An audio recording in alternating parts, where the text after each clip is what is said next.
Baik, Assalamualaikum warahmatullahi wabarakatuh. Perkenalkan, saya atas nama Septika Kurnia Utami dari kelas Pendidikan Biologi C. Pada materi kali ini, saya akan memaparkan tentang genetika Mendelian.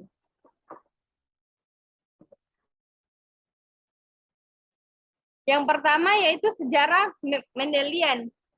Gregor Mendel ini adalah seorang biarawan Austria yang membiarkan tanaman kacang polong di taman biaranya dan membandingkan keturunannya untuk mengetahui pewarisan sifat dari tahun 1856 sampai 1863. Dia pertama kali mulai melihat sifat-sifat individu, tetapi mulai melihat dua sifat yang berbeda di tanaman yang sama.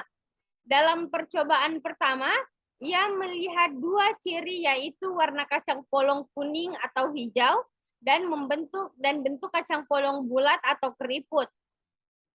Dia menerapkan aturan yang sama dari persilangan monohibrid untuk membuat persilangan dihibrida. Dari percobaan ini, ia menentukan rasio fenotipiknya ini 9:3, dan banding 1. Terlihat pada persilangan dihibrid untuk persilangan heterozigot. Setelah melalui eksperimen ini, ia mampu menentukan hukum dasar pemilihan bebas dan hukum dominasi. Hukum bermacam-macam independen menyatakan bahwa sifat-sifat yang dikendalikan oleh gen yang berbeda akan secara independen satu sama lain. Mendel dapat menentukan hukum ini karena dapat persilangannya ia dapat memperoleh keempat kemungkinan fenotipnya. Hukum dominasi menyatakan bahwa jika salah satu alel dominan, maka fenotip dominan akan diekspresikan. Selanjutnya, persilangan dihibrid.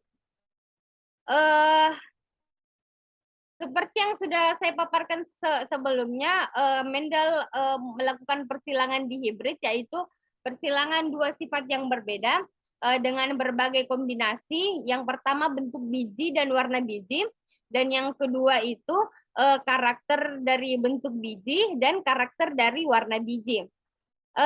Persilangan dihibrid ini dilakukan terhadap Pesatifum gelar murni berbiji bulat berwarna kuning, Y besar, R besar dengan R besar.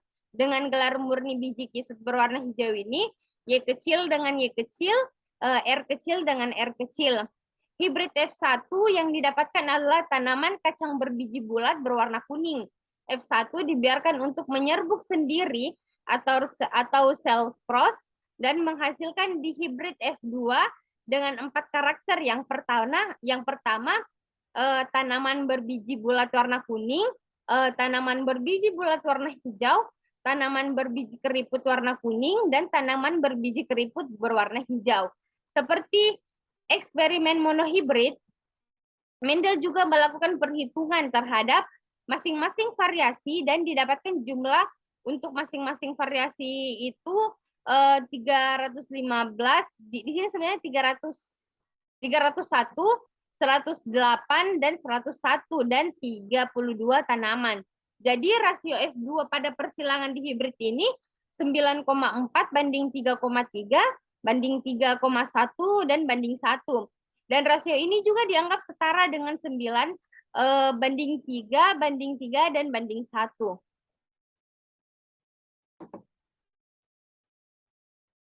Berikutnya ini adalah di mana ada perbedaan hukum Mendel 1 dan hukum Mendel 2. Di mana pada hukum Mendel 1 ini diperoleh bahwa terjadi pemisahan atau segresi gen secara bebas. Dan pada hukum Mendel kedua ini terjadi pengelompokan gen secara bebas dan pewarisan sifat, dan sifat yang diturunkan ini dari induk kepada keturunannya.